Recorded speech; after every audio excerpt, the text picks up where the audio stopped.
Muy buenas noches, Carlos Lloró allá en Temuco. Es un Buenas honor noches. para la Sociedad de Escritores de Chile tenerte esta noche acá, salvando la distancia.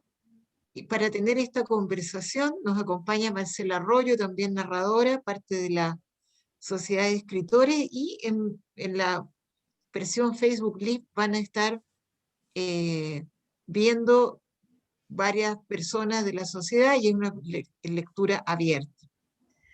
Carlos, ¿cuántos años llevamos ya acá en Chile? Bueno, primero, Paulina, agradecer de corazón esta invitación. Es un placer estar en este espacio, compartiendo también con Marcela, así que es un gran gusto. Bueno, yo soy cubano, ya casi chileno, porque prácticamente la mitad de mi vida la pasé en Cuba y la otra mitad, la segunda parte acá en Chile. Estoy desde el año 1993 ya en Chile. Entonces, prácticamente me considero un poquito más chileno que cubano ya en este momento, ¿no? Se pasó la mitad de la... Así que Chile es prácticamente mi segunda patria y casi la primera, ¿no? Y tú llegaste acá por tu vocación musical, tú viniste al concurso Sigal, al concurso de guitarra, concurso de Exacto. música en Viña, Sí, ¿no? sí, el concurso de ejecución musical Doctor Luis Sigal, que se desarrolla todos los años en Viña del Mar. Y cada año le toca un instrumento distinto, es una característica del concurso. Entonces, en el año 93 justo tocaba guitarra clásica. Yo estaba viviendo en Cuba, me presenté, en ese entonces uno mandaba un cassette y el cassette uno no sabía cuál iba a ser el destino porque Te iba tenía a que llegar. recorrer en primer lugar que llegara y después ya que fuera escuchado y bueno, por suerte me seleccionaron y aterricé en Viña del Mar, ¿no? Era tu Fue primera vez en Chile. primera vez en Chile, sí. Recuerdo que esa entrada en Valparaíso de cerca de las 6 de la mañana, entrar en Valparaíso, llegando de Santiago, con todas las luces, los cerros, así ese festival de luces fue una impresión tremenda, ¿no? Mi primer contacto, y bueno, viví 14 años en Valparaíso. Ah, viviste bastante. Sí, tengo una historia porteña también en Valparaíso. Tengo muchos de mis mejores amigos que en Chile son de Valparaíso, de Viña del Mar. Y después ya me vine a Temuco, cada vez más hacia el sur. O sea, ya, no, ya como dices tú, ya estás hecho todo un chileno. Has recorrido todo. De hecho, el acento cubano ya todavía no aflora. Sí, Carlos, para bueno, nosotros es un tremendo gusto. Haya entrado Edith Contador, poeta también, un gusto, Edith. miembro de varios de los talleres de la Sociedad de Escritores. Carlos, para nosotros es muy un tremendo gusto porque es un narrador y no eres cualquier narrador. O sea, para nosotros es excepcional el contar con alguien que ha abordado temas y líneas de trabajo que no son tan comunes en Chile. Normalmente los narradores chilenos no abordan los temas que tú has abordado eh, y, y es novedoso, es muy atractivo. Tú ahora estás preparando un nuevo libro, que vimos las portadas, la biblioteca de Drácula. Cuéntanos cómo es eso. La Biblioteca del Conde Drácula, sí. Bueno, es un libro que nació de una serie de conversaciones que sostuve a lo largo de varios años con dos personajes que son dos grandes amigos y para mí son dos singularidades dentro de la cultura chilena, ¿no? Son dos personajes con los cuales uno desea seguir conversando eternamente, ¿no? Mantener esa conversación infinita que se tiene con las personas que uno considera maestros, ¿no? Entonces, Jaime Córdoba y Patricio Alfonso. Jaime Córdoba es director del Festival de Cine Recobrado en Valparaíso, es un gran especialista en cine fantástico, pero además él es especialista en recuperar en fotoquímica, películas en rollo, esas películas antiguas en rollo. Sí, Él hace claro, un que son trabajo. un tesoro. Sí, él es especialista en recuperar, rescatar. De hecho, hay películas que han salido de la historia del cine chileno porque ya no se conservan copias y él descubre de repente en una casa en Antofagasta un rollo viejo y él hace una labor de recuperación y vuelve a colocar esa película en la historia del cine chileno. Es casi magia, ¿no?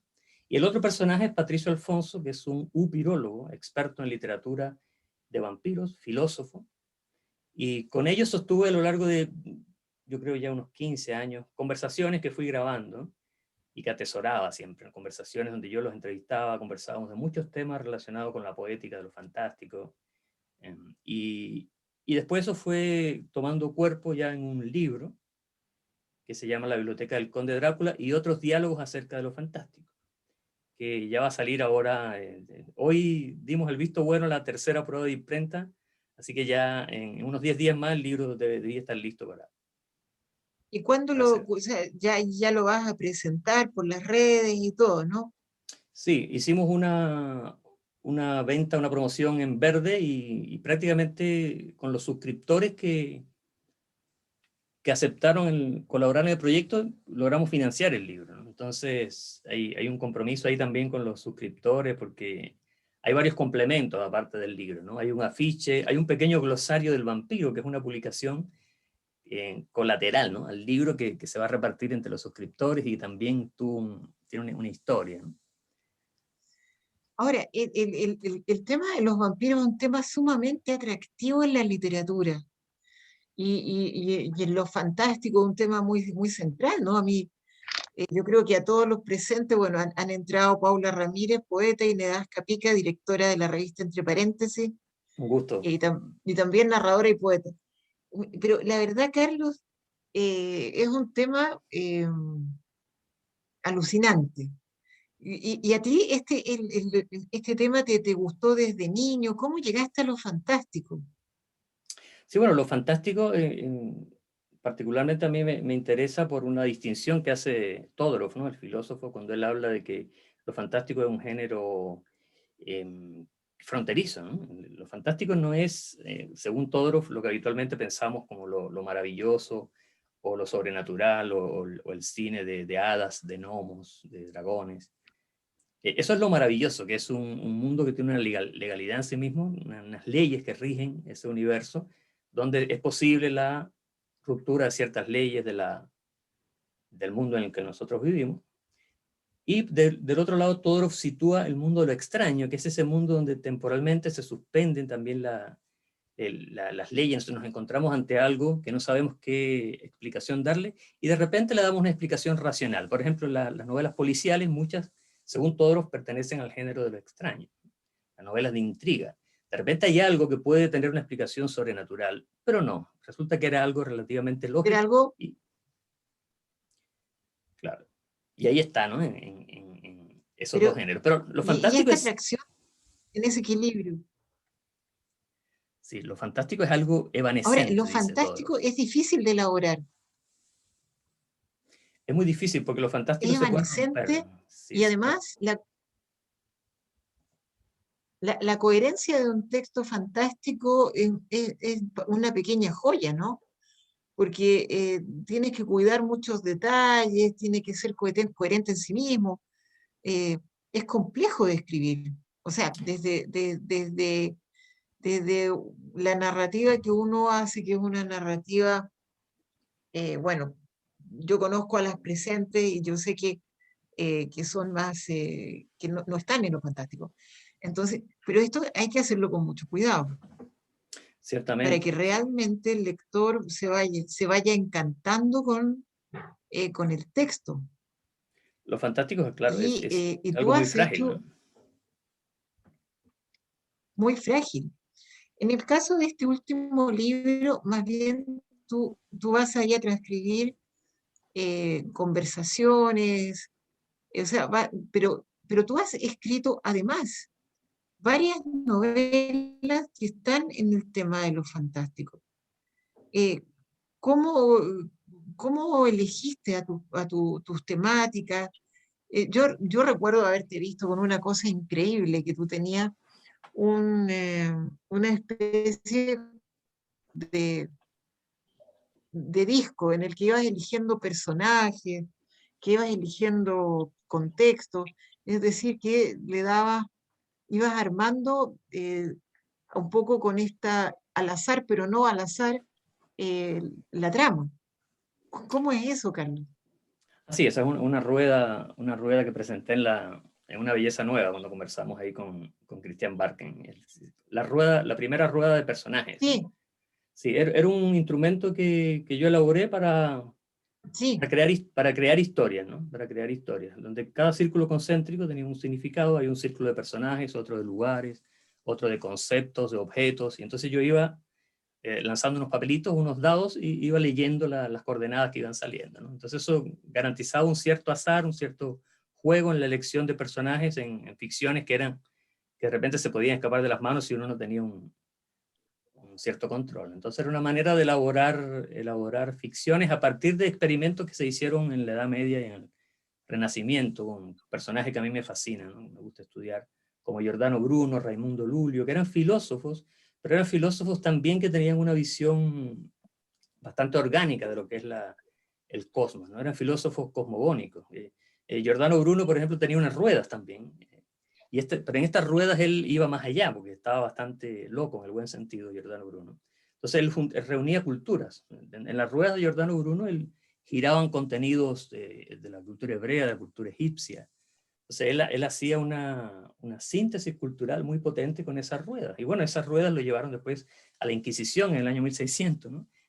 Y Giordano Bruno fue quemado en la Inquisición porque todas estas teorías que él tenía, ¿no? De cómo las cosas en el universo estaban conectadas según una ley de correspondencia, era muy peligrosa, ¿no? Para la cultura dominante, ¿no? La religión dominante en ese entonces. Entonces, Giordano Bruno es un personaje que me interesa. De él saqué esto de las ruedas, ¿no? Pero yo lo apliqué a Ahora, la creación de ficciones.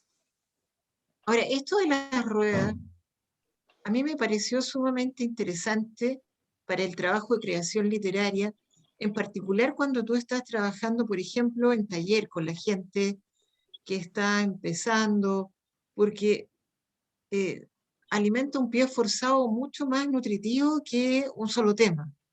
O sea, tú ahí le estás dando un número de personajes, contexto, todo. Tú actualmente sigues haciendo taller, ¿no es cierto, Carlos? Sí, sí, en este momento una de las actividades que más me entusiasma hacer y que hago con más asiduidad es justamente los talleres, ¿no? Una especie de laboratorio. Yo le llamo talleres de literatura, pero después cuando entran las personas al taller, yo digo, esto no es un taller literario, esto es un laboratorio de experimentación escritural, así les digo, pero como suena muy pedante, así muy técnico, yo, si al principio les digo ese nombre, no se van a inscribir en el taller, entonces les digo que es taller literario, para que entren al taller, y después les digo el verdadero nombre, ¿no? O sea, una Porque vez dentro se dan cuenta que es más complejo. es no es más complejo, sino es distinta. La dinámica es distinta a la de un taller literario tradicional, ¿no? Para empezar, nosotros escribimos en el mismo taller y hacemos escritura colectiva también, pero aparte de eso utilizamos eh, técnicas de escritura que no están sacadas de manuales, sino de libros quizás de psicología, de economía, de ciencia. Y también elementos de combinatoria, ¿no? Combinatoria clásica de distintos O sea, eh, filósofos. tú, cuando yo revisé tus libros y lo que tú has hecho, yo descubrí que había una riqueza distinta, porque eh, tú eres un hombre que participa de lo fantástico, pero también de lo místico, eh, y además esta combinación de otros elementos que normalmente uno no conecta directamente con la literatura, hacen de que la escritura, como dice, estos talleres y los productos de lo que se va haciendo, ¿no? Eh, puede ser mucho más interesante, más elaborado. Eh, ¿Nos quieres contar un poco de cómo llegaste a la literatura, Carlos? Sí, bueno, primero haciéndome cargo un poco de esto de lo místico y de la literatura vista desde otro lugar. Sí, es muy interesante cuando nosotros ampliamos el rango de lo que es la literatura, porque si analizamos las definiciones canónicas de lo que es literatura, hay mucho, un rango muy amplio, ¿no? A mí me gusta definir la literatura como definió Jean Renoir el cine, ¿no? Jean Renoir en su libro, en su autobiografía, él define el cine como todo aquello que puede ser filmado. Todo lo que se filma es cine. Si usted tiene una cámara en su casa y usted filma un atardecer o filma a su familia almorzando y después eso lo presenta en algún lugar o lo comparte con un amigo, eso es cine. Cine es el hecho de filmar, dice Jean Renoir. Y Jean Renoir es un director bastante exquisito y clásico y riguroso en su manera de configurar la poética cinematográfica. Sin embargo, él dice eso, ¿no? Un poco sorprendente. Pero yo creo que la literatura básicamente es todo lo que se escribe. Cuando uno habla de la odontología y alguien va a hacer un paper sobre odontología y dice, la literatura sobre el tema, está hablando de la literatura específica, ¿no?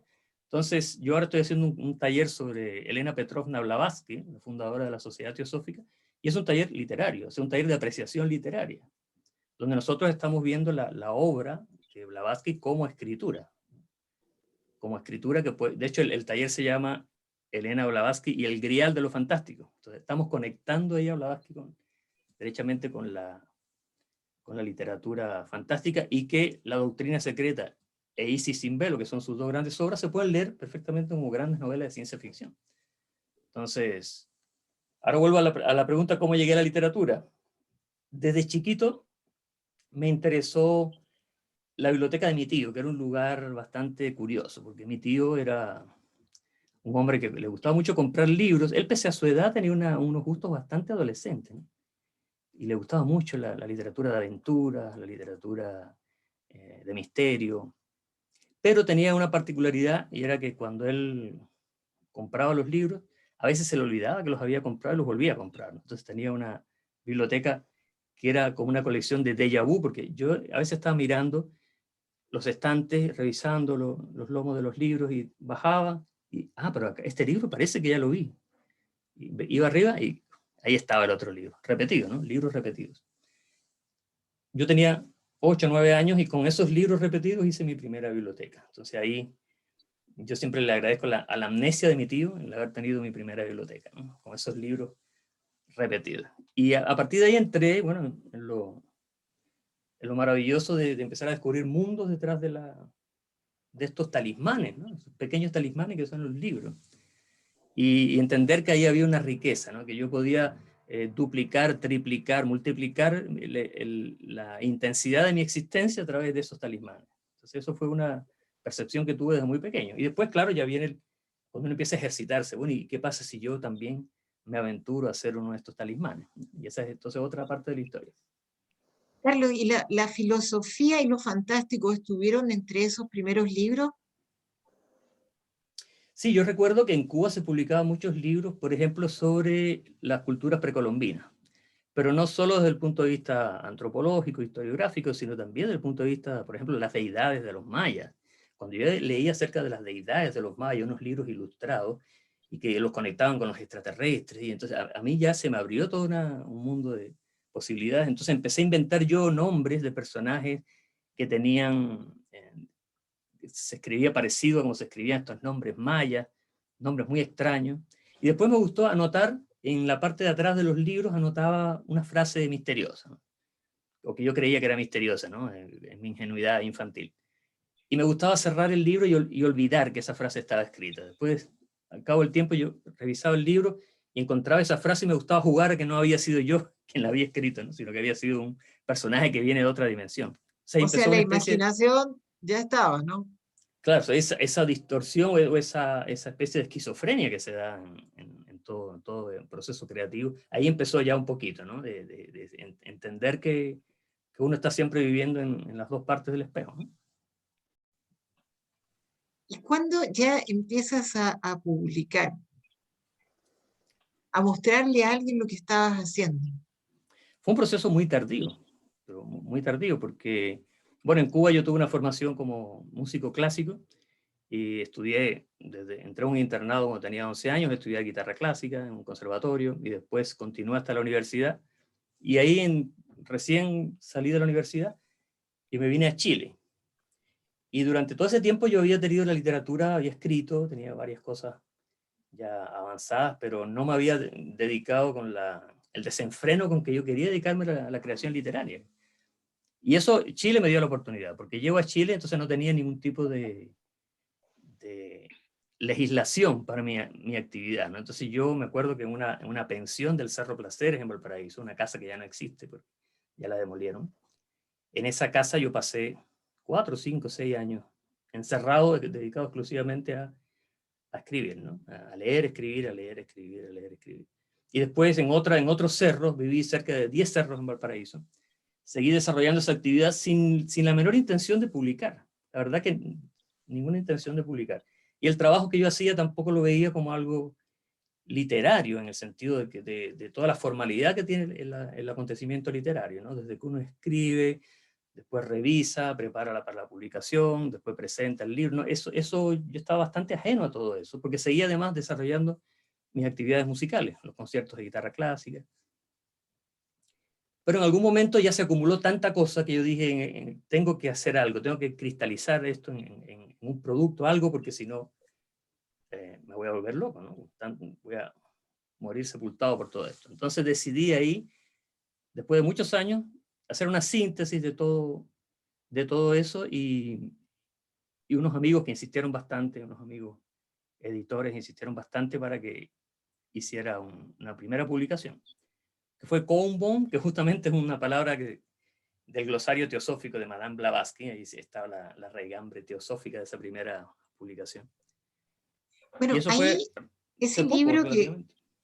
ese libro, claro, si uno lo piensa, tú me estás hablando como de unos 10 años, 11. Sí, hace 11 años, justamente el mismo año que se publicó el libro fue que cuando conversamos con Cristian en Una Belleza Nueva.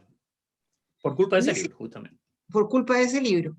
Sí. Y en ese minuto, claro, tú decías que era el nombre era un nombre eh, que era más bien tibetano, que estaba vinculado a un árbol, recuerdo. El árbol de las 10.000 imágenes, claro, que es un Y, concepto que y, aparece en el glosario teosófico de Blavatsky. y ahí también discutía, recuerdo, que este era el tipo de novela que podía ser infinita. ¿Qué pasó con esta novela, finalmente? Sí, bueno, el concepto de infinito puede ser algo hasta ridículo, ¿no? Porque hablar de algo infinito, infinito en términos concretos es algo que no tiene fin, ¿no? En el tiempo ni en el espacio o en la materia, de alguna de sus cualidades no pueden tener fin para que sea infinito, pero nosotros no podemos conocer lo infinito en estricto rigor, ¿no? Porque nuestra vida es finita.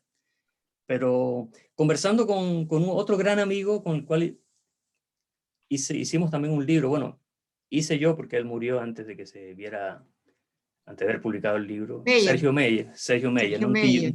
Un quillotano maravilloso que fue para mí un gran maestro, ¿no? Y un estudioso, él era lo que se podría llamar un pánsofo, ¿no? Un pánsofo es alguien que considera la sabiduría como algo que puede entrar por muchos ángulos, ¿no? Desde la cábala hasta la física cuántica, hasta las teorías modernas de la semiótica, teoría del arte, ciencia ficción. Entonces, con él discutíamos este término de infinito. Y él me dice, mira Carlos, pero si es que un cuento de 10 páginas puede ser infinito. Imagínate el cuento Tolón ocupar Orbis Tertius de Borges, ¿no? Es un cuento prácticamente infinito.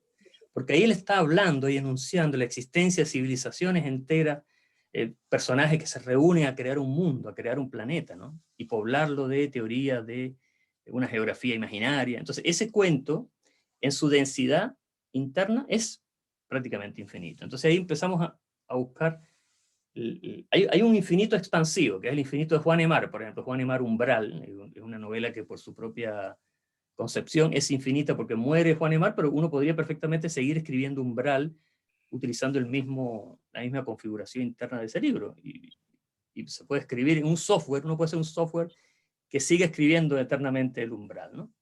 Pero es infinito, el concepto de infinito más bien lo veíamos con Meyer desde el punto de vista de la estética, ¿no? No algo infinito en el sentido literal de algo que no termina, sino algo que tiene una recursividad, una circularidad, que hace que uno siempre quiera volver a esa matriz creativa, ¿no? Uno siempre quiere, lo que pasa con Borges, ¿no? Uno lee a Borges, yo hice un taller el año pasado también sobre Borges y me di cuenta que yo, que me consideraba fanático de Borges, no había leído ni siquiera la mitad de lo que Borges había escrito, y lo que ya había leído ahora se me apareció casi como nuevo en una relectura, ¿no? Entonces es infinito lo que promueve los estímulos intelectuales y sensoriales que nos regala Borges son prácticamente interminables. En ese sentido, lo de infinito, ¿no? De hecho, el prólogo de Cockburn es un prólogo de Sergio Meyer que se llama Historia de los libros infinitos, donde él establece una genealogía desde la anatomía de la melancolía de Barton, Tristram Shandy, hasta llegar ya a Umbral de Emar. Sobre Sergio Meyer, tú escribiste también un libro Sí, recopilando es su, de su conversaciones trabajo, ese ¿no? también, de conversaciones, sí, conversaciones con Sergio Meyer. Lo Porque, publicó la Universidad de Valparaíso. porque Sergio Meyer, eh, y tú lo has dicho también, es uno de los pocos que está la literatura fantástica y tú pudiste tener la oportunidad de recabar su trabajo en estas conversaciones. Sí, sí, bueno, yo visité a Sergio Meyer en su reducto de Quillota, porque Meyer no salía prácticamente de Quillota, él estaba ahí en su casa de la calle Pudeto, estudiando, era un estudioso incansable por su cuenta, ¿no? Estudiaba física cuántica y estudiaba cábala, traducía del alemán y de otros idiomas, entonces él era muy estudioso, pero un estudioso de una honestidad a toda prueba, o sea, que se amanecía hasta que él no entendía bien los conceptos y él no paraba, y muchas veces él no recibía a sus amigos, no quería ningún contacto con el exterior porque estaba justamente estudiando un problema importante que era filosófico o místico, etcétera, ¿no? Era un individuo, yo no he conocido a nadie que tenga esa relación con los libros como si fuera amigos vivos, ¿no? Él delante de mí, en la mesa, iba disponiendo una cantidad de libros y él me iba hablando y tocaba los libros. Recuerdo que una vez tomó un libro de Jim Wolfe, un gran novelista norteamericano, que tiene unas sagas también bastante impresionantes de ciencia ficción, y él tocaba el libro de Jim Wolfe, cerraba los ojos y me decía, Carlos, este libro tiene el síntoma de lo fantástico. Y yo hace poco publiqué un libro que se llama así, justamente El síntoma de lo fantástico, donde intento ir rastreando la huella de ese síntoma. ¿Qué es eso del síntoma de lo fantástico, ¿no? Que uno puede encontrar de repente en un libro, pero también en un encuentro, en un claroscuro, en un callejón por el que uno camina, en un recuerdo, en un sueño. Ese síntoma de lo fantástico es un concepto también muy hermoso que tomé de él, ¿no? Que él me regaló de algún modo. Carlos, acá entre los autores chilenos, eh, ¿qué te llama la atención en lo fantástico? Que, además de Meyer, que, que ya tú ya has escrito sobre él, ¿hay algún autor que en este minuto te parezca interesante en lo fantástico? ¿Autores vivos? Pues, o sea, lo que quieras. Bueno, en lo fantástico no se sabe bien quién está vivo y quién no, sobre todo después de estos estudios sobre los vampiros, sobre la no vida o la muerte vida o la O vida sea, muerte. después de tu último libro nos va a caber dudas, pero, pero ¿qué autores te han llamado la atención? Porque generalmente de los autores que uno conoce, pocos se atreven a abordar lo fantástico. Pocos, por lo menos de los que uno conoce, no, muy tímidamente a veces se intenta algo. ¿Qué, qué, Claro, qué te claro, parece a porque ti? sí, lo fantástico a veces se confunde, bueno, es que lo fantástico uno no puede tampoco decir esto es lo fantástico, porque hay muchas definiciones. Por eso yo siempre, cuando hablo de lo fantástico, me remito a la distinción de Todorov en su libro de 1970, Introducción a la literatura fantástica. Es un libro maravilloso, porque ahí él establece, ¿no?, que lo fantástico es algo atmosférico, tiene que ver con una suspensión momentánea del juicio, ¿no? Cuando nosotros nos encontramos ante algo que no sabemos cómo explicarlo, y mientras no le demos una explicación, estamos viviendo lo fantástico. Por eso lo fantástico es una experiencia vital, no es solo una experiencia de la literatura ni de la lectura. Es decir, es algo que nos acontece. Por ejemplo, los ovnis pertenecen al ámbito de lo fantástico. ¿Por qué? Porque yo veo algo que brilla en el cielo. Me parece que vi un ovni. Pero, ¿qué es un ovni? El ovni es algo que no es ni sobrenatural ni es algo de la realidad. Es algo que está entre medio. Y por eso fascina tanto la imaginación humana. Eso lo deja bien claro Carl Gustav Jung cuando escribe un libro que se llama Sobre cosas que se ven en el cielo, que es sobre la psicología del fenómeno ufológicos, ¿no? Entonces, todo aquello que en nuestra vida misma encontramos que no podemos, un objeto que aparece o algo que desaparece, o alguien que pensamos que vimos en la calle y nunca sabemos, ¿lo vimos o no lo vimos? Y nunca tenemos la explicación. Eso es lo fantástico, es algo que tiene que ver con la creación de atmósferas, ¿no? De ir amoblando otros mundos. Y a veces muchas veces se confunde con que toda la literatura de monstruos, por ejemplo, o toda la literatura de seres sobrenaturales o la ciencia ficción es lo fantástico, pero eso para todos sería lo maravilloso, ¿no? El mundo de lo maravilloso, que es otro terreno. Entonces, lo fantástico en estado puro sí ha sido cultivado por muy, muy pocas personas. Más Y a mi bien lo juicio, extraño. y lo extraño, bueno, todas las novelas de, por ejemplo, Chesterton, que es un gran novelista policial, pero que mezclaba lo policial con la intriga y el misterio, ¿no? Y es un gran novelista de lo extraño, ¿no? Y su gran novela fantástica es El hombre que fue jueves, ¿no? Que es una singularidad dentro de la creación de Chesterton. Y en Chile, bueno, el gran poeta de lo fantástico es Juan Emar, sin duda alguna. Juan Emar es umbral. Yo he estado estudiando bastante umbral, y en umbral uno puede hacer, porque se publicó esta edición en 1996 de 4.000 y casi 5.000 páginas, se publicó todo eso, ¿no? Pero si uno va abriéndose camino en ese gran libro, va a encontrar muchos libros que están encriptados ahí dentro, ¿no? Por ejemplo, teníamos la idea con una editorial acá en Temuco, ya teníamos teníamos el permiso de la Fundación Juan Emar para hacer un libro que se iba a llamar, o se va a llamar, porque esperamos hacerlo algún día, eh, algo así como Botticelli en Venus y otros viajes fantásticos de umbral, ¿no? Y esto tenía que ver solamente, era una antología de los viajes maravillosos que se cuentan, o de los viajes a otros mundos que se cuentan en umbral, donde los personajes viajan a otros planetas, viajan al centro de la Tierra, viajan al infierno, viajan al mundo de los muertos. Y, y esa es una dimensión. Entonces, hay una dimensión de lo fantástico en Juan Emar que es bastante interesante, ¿no? Entonces, es un libro que contiene muchos libros. Eso es lo maravilloso de esta gran obra llamada Umbral, ¿no? Y volviendo a tus libros, Carlos, Absalom, Absalom. eso es Sí, el 2019. sí, Absalom es una novela corta que yo me propuse, es la primera vez que me propongo, ya, quiero hacer ahora una novela, ¿no? Porque siempre había sido como muy reacio a los géneros.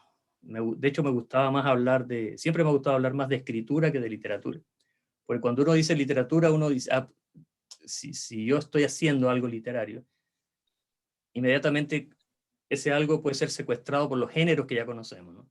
Tiene que ser o cuento, o novela, o ensayo, o crónica, o no ficción, o diario, algo. Pero si uno escribe simplemente, hace una labor de escritura, entonces quizás tiene mayor libertad, ¿no? Entonces, pero en algún momento dije, quiero probar a escribir una novela, así con toda la de la ley, una novela, y que sea un homenaje también a la poesía chilena, porque a mí la poesía chilena me ha marcado mucho. O sea, eso de que Chile es un país de poetas es ciertamente así, es decir, un país de poetas. Y en ese libro, en Absalom, hay una teoría que escribe uno de los personajes, porque es una novela que está contada a varias voces. Uno de los personajes escribe su teoría donde compara a los poetas chilenos con los arquetipos de los dioses griegos, ¿no? Entonces, la mitología griega, que es tan variada, ¿no? Tan llena de tipologías. Bueno, todos esos tipos de los dioses olímpicos y las criaturas mitológicas griegas están en la poesía chilena. Uno puede decir, este es Zeus, este es Atenea, y puede ir uno por uno, ¿no? Es tan rica la poesía chilena. Entonces, esa novela, Absalom, fue una especie de homenaje a la poesía, a la riqueza increíble de la poesía chilena. A la vez, pero es a la vez una novela fantástica. Tiene esa doble dimensión. ¿Y ahora en qué proyecto te encuentras ya? Porque ya está por publicarse este libro sobre la biblioteca de Drácula. ¿En qué viene después? Bueno, ahora estoy escribiendo un guión de una película con un cineasta español.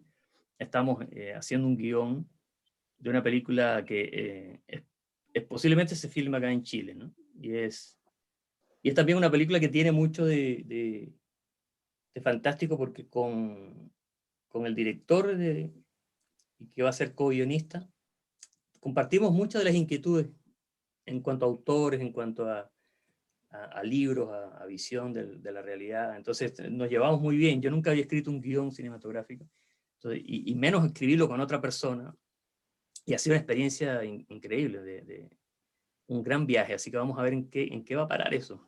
Pero ha sido muy Muy interesante el aprendizaje interesante hasta ahora. porque, Sí. sí, pues, porque el guión es muy visual, ¿no? Y es muy, muy descriptivo, muy, pero para lo fantástico esto es un tremendo desafío. Sí, sin duda, porque uno escribe un guión y, bueno, y lo primero que uno tiene que crear la matriz de un mundo, ¿no? Donde los personajes van a habitar, y esa matriz tiene que ser verosímil, las motivaciones tienen que estar bien claras para que sea un mundo en el cual, para uno mismo creerse, ¿no? Que ese mundo está ahí y se puede habitar, ¿no? Sin duda. ¿Y, no, y nos podrías hacer un teaser de así una cosa, Una especie de spoiler que no sea spoiler. mini spoiler? Sí, bueno, de la película, ¿no? Me va a matar Héctor si sabe que estoy contando algo, pero voy a No, no tratar de lo cuentes contar. nada, porque la propiedad intelectual, por la No, propiedad no, no, yo, intelectual. no, la verdad que no nos preocupamos. Es más que nada bueno, básicamente un avance ocurre en la Araucanía. Héctor es un enorme fanático de todo lo que tiene que ver con lo mapuche. Entonces, de hecho, tenemos un asesor, ¿no? Siley Mora nos está asesorando en la película, como en algunas partes muy interesante. Hemos tenido conversaciones con él bastante locas, ¿no? Como es Siley.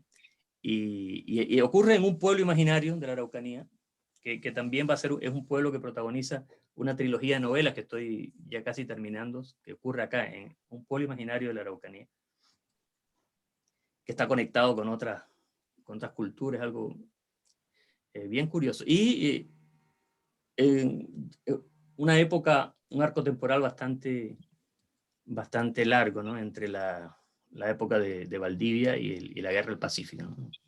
Como unos 300 años ahí. Pero 300 años que están compendiados porque hay una especie de acontecimiento que logra que esos 300 años se compendien, ¿no? Se compriman. Una especie de teatro de hechizos creado por un gran machi. Entonces, es interesante todas las vueltas que se da la película. No, Esperemos que... suena muy interesante. No nos cuentes más, porque si no Hasta te ahí, hasta pueden, ahí. Hasta ahí lo hasta dejamos. ahí. Pero digamos de que entonces podría pensarse de que la Araucanía ha resultado un terreno interesante para tu creación literaria, para incorporar la cultura, el contexto en tu creación, ¿no? Sí, absolutamente. La Araucanía y la misma ciudad de Temuco. Por ejemplo, en esta trilogía de novelas que estoy ya terminando, hay lugares en Temuco que uno nunca se ha explicado para qué son, ¿no? Una torre abandonada en el centro de la ciudad, y uno dice, esta torre se construyó por alguna razón, y ahí quedó, ni siquiera sirve como mirador porque está abandonada, y está en un lugar yermo, y uno la mira y dice, pero hay algo aquí, tiene que ver con esto de lo fantástico, ¿no? Lo que Rudolf Otto llamaba el numen, ¿no? Que es un concepto también que tiene mucho que ver con lo fantástico, lo luminoso. Es algo que nos afecta emocionalmente, pero no sabemos por qué, no podemos verbalizarlo, no podemos explicarlo. Entonces, esos lugares o esos no lugares de Temuco también cumplen un papel en la novela. Entonces, porque yo le preguntaba a la gente, ¿y esa torre qué significa? Gente aquí que trabaja en la alcaldía, que son Claro. guías turísticos, ¿y esa torre? Y nadie me sabe una respuesta.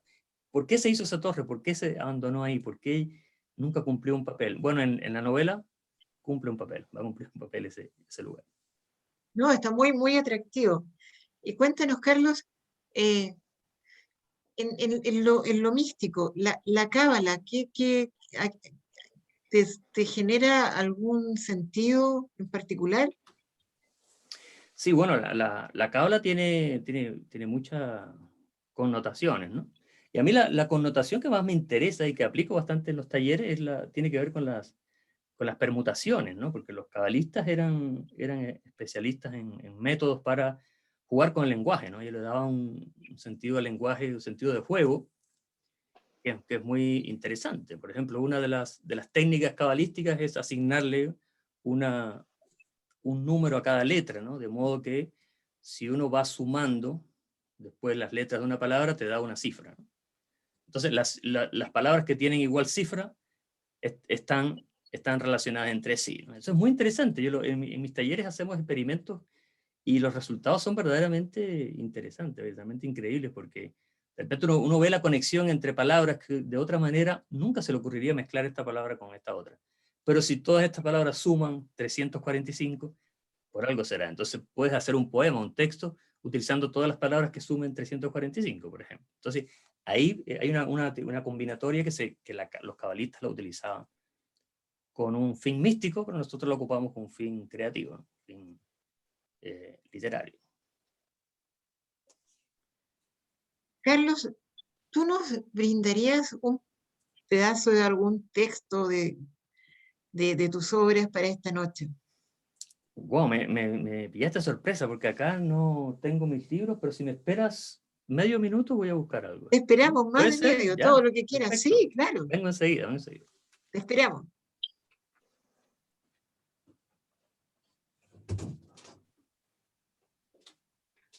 Quiero decir que es la primera vez que tenemos a un autor de literatura fantástica.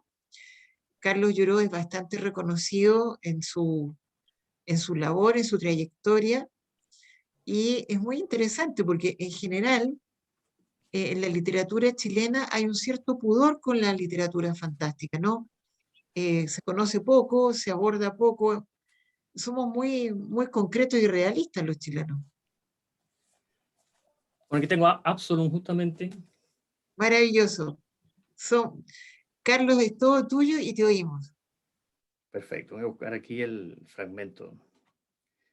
Bueno, Absalom es una novela que, curiosamente, y no sé por qué, ocurre cerca de Santiago, en un lugar que inventé cerca de Santiago, ¿no? A lo mejor existe este lugar, ¿no? Tiene un comienzo bastante, podríamos decir, hilarante, ¿no? Porque esto trata de un personaje que tiene mucha plata y de repente decide, lee un libro que encuentra ahí en una librería en el drugstore de Providencia, y Nueva Altamira creo que es. Encuentra un libro que se llama Los poetas suicidas de Chile. Y le entra una especie de crisis porque se da cuenta que muchos poetas chilenos se suicidaron y él dice, pero ¿cómo puedo remediar esto? Así como una especie de ingenuidad. ¿Cómo puedo remediar esto? Voy a averiguar qué poetas están a punto de suicidarse y para tratar de hacer algo por ello. Entonces hace una especie de catastro policial y le pide incluso su opinión a don Pedro Lastra, ¿no?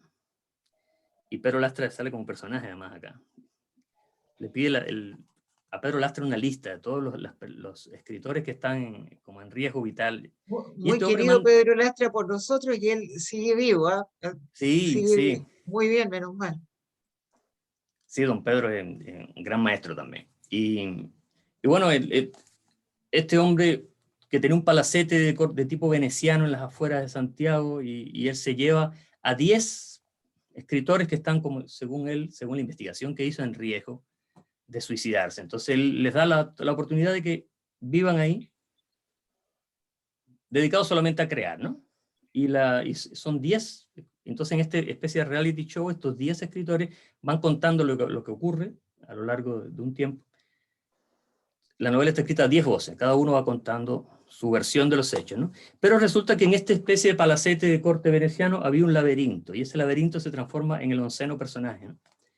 Y es un laberinto escrito, es un laberinto construido según una cierta técnica, porque fue hecho por un arquitecto italiano que vino acá a Chile especialmente a construir. Y ahí hay una historia, ¿no? Una historia fantástica entre medio. Y lo que yo voy a leer es justamente es una carta que este arquitecto deja, ¿no? Que se encuentra, los personajes la encuentran y después tiene una incidencia muy especial en la trama.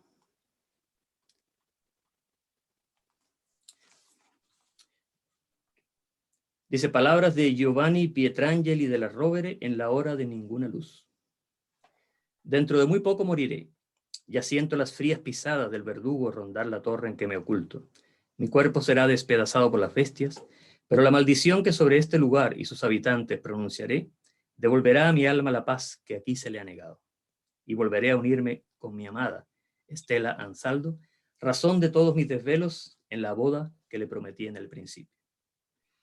De mí diré que nací y crecí en la ciudad de Venecia, donde aprendí las artes de la construcción ritual del más sabio y noble de los maestros, Piero Sagrantonio, barón de Rodigliani.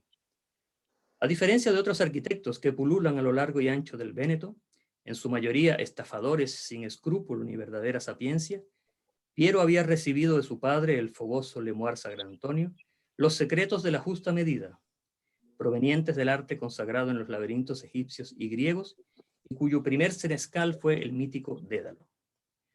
Hacer laberintos era la pasión de los Sagrantonio, quienes se vanagloriaban de llevar en su sangre la canción que los magos de Creta entonaban durante la celebración de los misterios.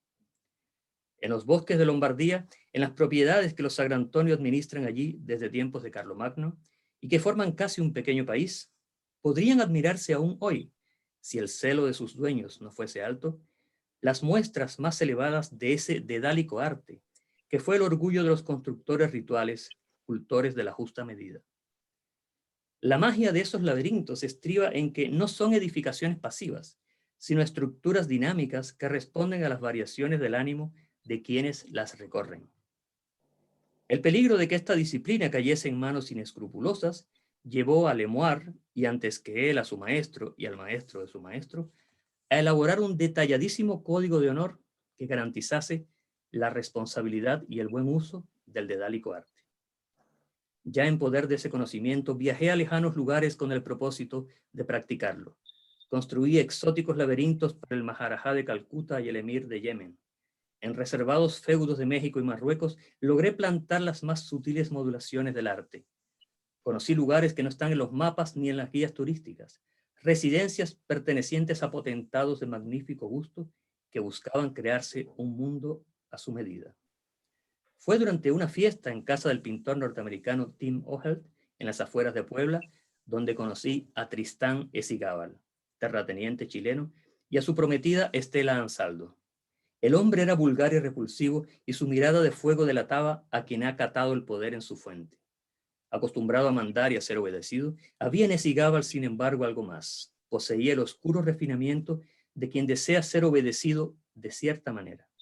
Su ansia de poder no era burda, pese a lo burdo de su propia apariencia, sino perversa, y el hombre se había dado el tiempo de cultivarla como es debido.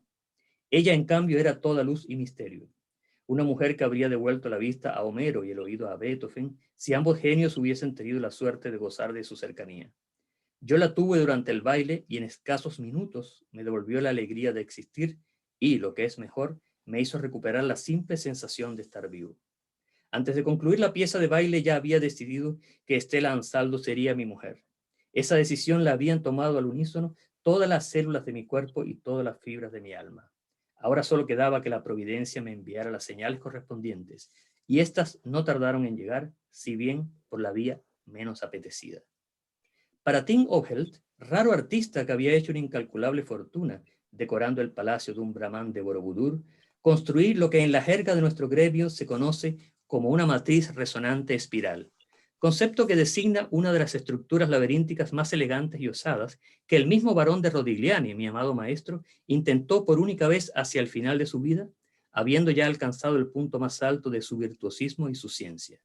En esta clase de laberinto, el tiempo y el espacio son sometidos a una operación de subdivisión continua, hasta que sus pliegues se aflojan, por así decirlo, tras lo cual el constructor puede sembrar en las grietas resultantes cierta clase de semillas o motivos, planificando con cuidado el momento en que esas semillas germinarán o esos motivos se revelarán a los ojos de un visitante entrenado. La ley por la cual se rige dicha operación corresponde al secreto mejor guardado de nuestro arte, y poco de ello puedo decir aquí sin traicionarlo. Sin embargo, si os podéis representar la imagen de un laberinto vivo, cuyas formas son capaces de imitar, siguiendo el patrón sembrado por el constructor, edificios pertenecientes al más remoto pasado, o bien a la pura imaginación del artista, ello podría daros una idea aproximada, aunque demasiado general, del asunto. Bueno, después sigue la carta ahí, viene a Chile y ahí empiezan a suceder muchas cosas extrañas. No, bravo. O sea, la elaboración y la riqueza del lenguaje de tu texto es maravilloso. O sea, Gracias. realmente.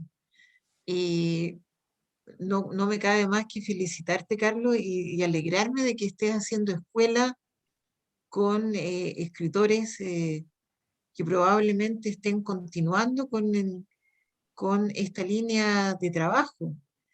En ese sentido, ¿tú sientes de que tus alumnos se interesan por la literatura fantástica? Sí. Sí, sin duda, bueno, el taller es un espacio de debate para ideas, y bueno, no los veo en ningún caso como mis alumnos, sino son talleristas, compartimos un espacio, yo voy guiando, ¿no? Voy estableciendo ciertas direcciones de juego, ¿no? De realización, y ellos después van tomando sus propias decisiones, pero sí, siento que hemos hecho un grupo muy afiatado, donde es un laboratorio de aprendizaje mutuo, sin duda, donde cada uno tiene la libertad para proponer incluso ejercicios para realizar en el taller, ideas, cada uno, en el taller hay gente de muchas disciplinas distintas, entonces cada uno desde sus conocimientos disciplinares puede aportar también a la... Y es un campo de descubrimiento, ¿no? Y cada uno utiliza la escritura como un espejo, ¿no? Finalmente, que eso es lo que es la creación. Una Sí, manera de crear un tiene otro... una suerte de como de precisión matemática tu texto, Sí, porque, bueno, o es sea, una... lo percibo así, digamos, porque eh, todo coincide. Claro, traté de meterme en la cabeza de un arquitecto obsesionado, un arquitecto italiano obsesionado con su arte y además obsesionado con, con un ser humano también, hasta el punto de sacrificar todo por ir más allá de lo permitido, ¿no? Entonces, crear un estado de ánimo específico fue lo que me propuse. Carlos, ahora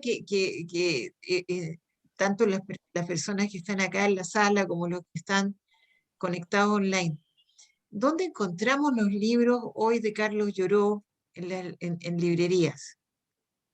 Ah, bueno, otro... Bueno, los libros, básicamente, salvo las conversaciones con Sergio Meyer, que están distribuidas por la Universidad de Valparaíso, la editorial UBEI, ese libro se puede encontrar básicamente en muchas librerías, ¿no? Porque ya se ha distribuido bastante bien. El resto de los libros lo distribuyo yo personalmente.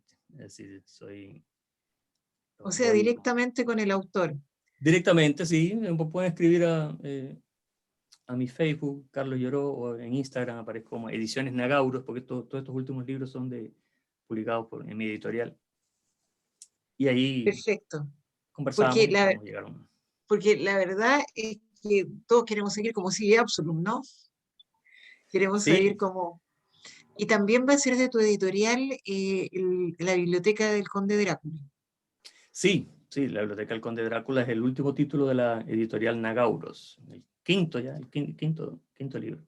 Absalom fue el primero. No, o sea, pero todos tienen ese encantamiento, ¿no? Marcela Sí, Arroyo, Edith, no sé si alguna de las presentes quiere hacerle una pregunta al autor.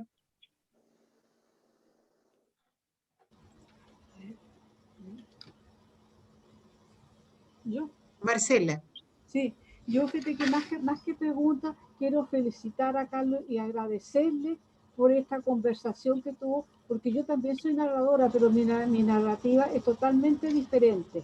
Así que esto para mí es una novedad y me interesó mucho tu narrativa, tu modo de expresar tu narrativa me encanta, porque lo fantástico para mí no es algo extraño.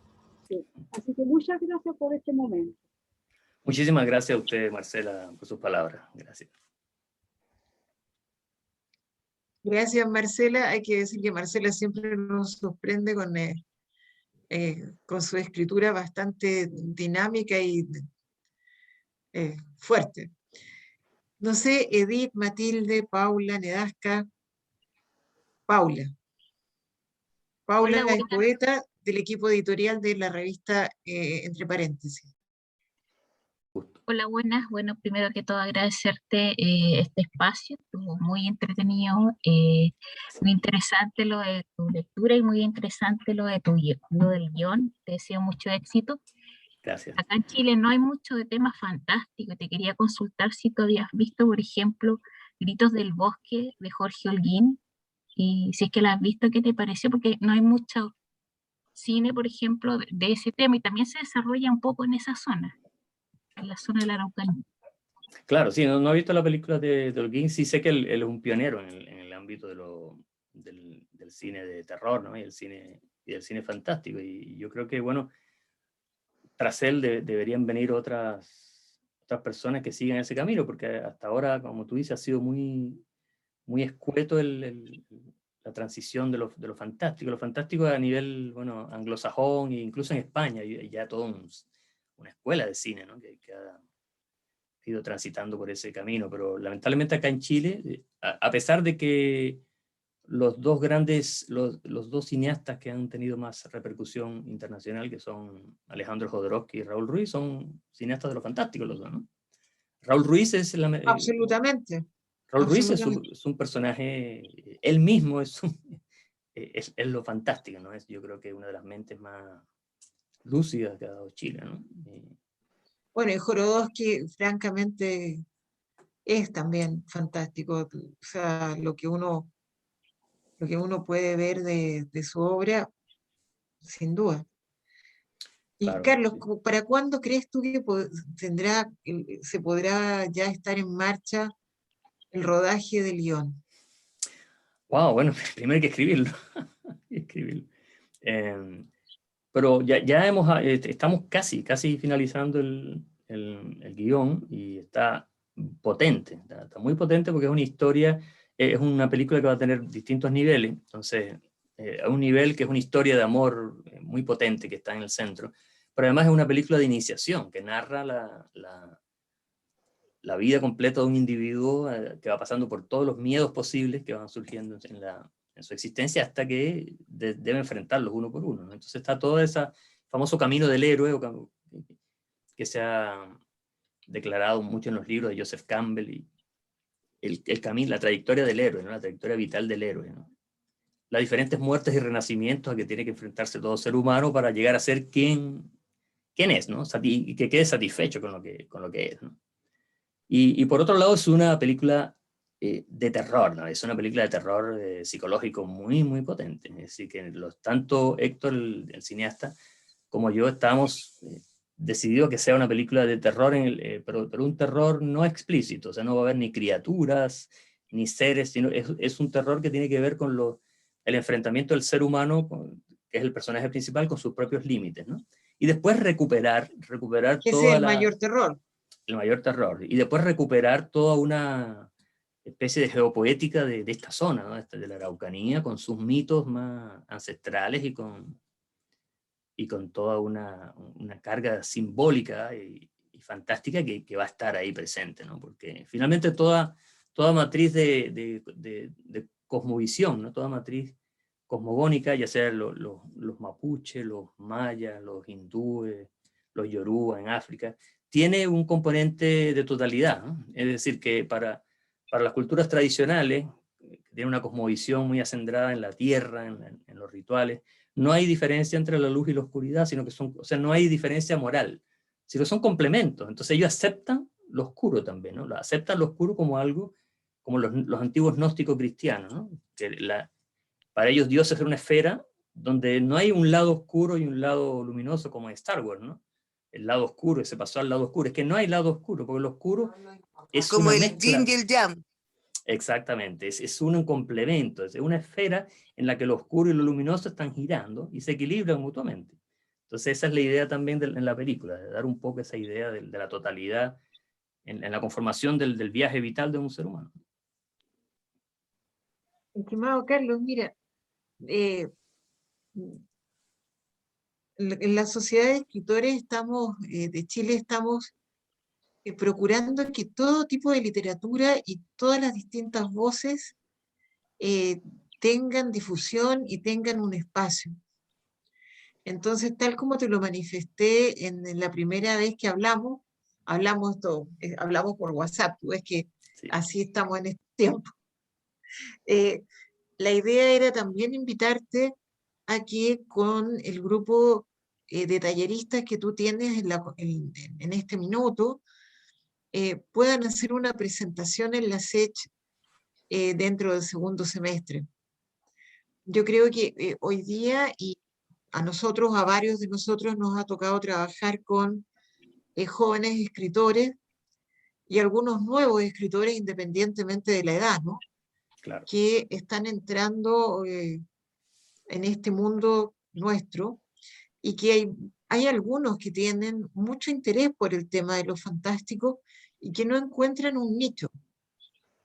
Porque normalmente, y aquí hay personas que tienen una larga trayectoria con talleres, el mundo de lo fantástico no es abordado en la mayor parte de los talleres. Y cuando llega, y te digo, cuando llega alguien que hace literatura fantástica o novela histórica, es como, ya, bueno, sí, más tarde. O sea, ¿por qué? Porque representa una complejidad mayor y en general son textos más extensos. Así que la invitación para este segundo semestre, ahí nos ponemos de acuerdo en la fecha, pero sería muy interesante porque motivaría además a otros a seguir adelante en esta línea.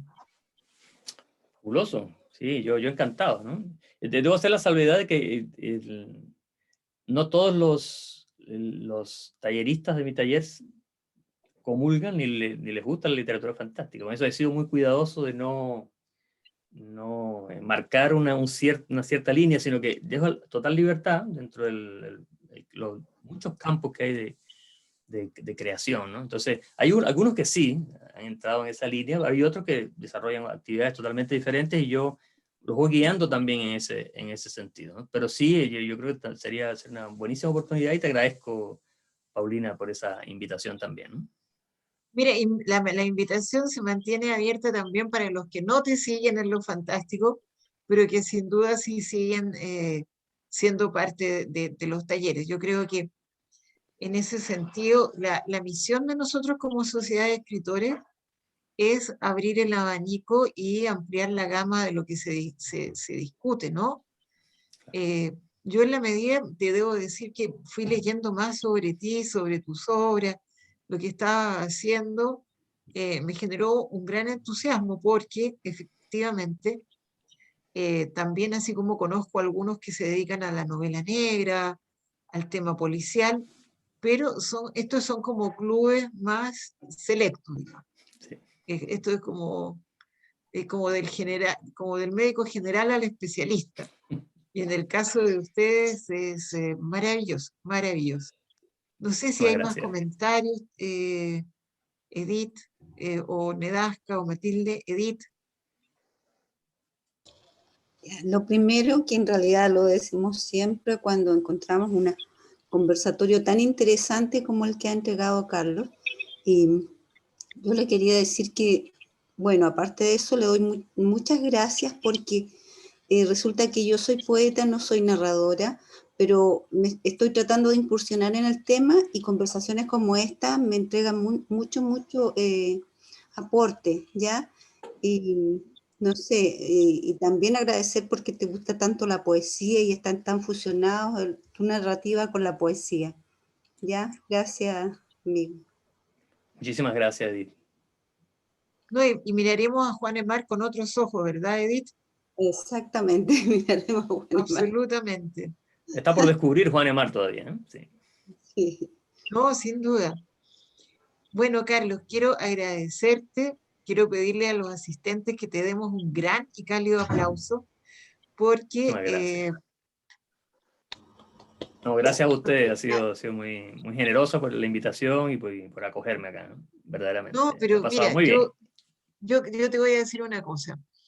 Estos son los 90 años de la Sociedad de Escritores de Chile. y un cumpleaños de 90 tiene que tener a los mejores invitados, y tú sin duda eres de los mejores invitados. Así que un abrazo muy grande. Gracias. Nos vamos a comunicar para ver cuándo hacemos la muestra de tus talleres, y todos son bienvenidos. Así que muchos cariños y una excelente semana. Que Muchas estés muy gracias a bien. todas. Cuídense mucho. Ha sido un placer. Hasta pronto. Igualmente. Gracias. Gracias. Chao. Chao, chao.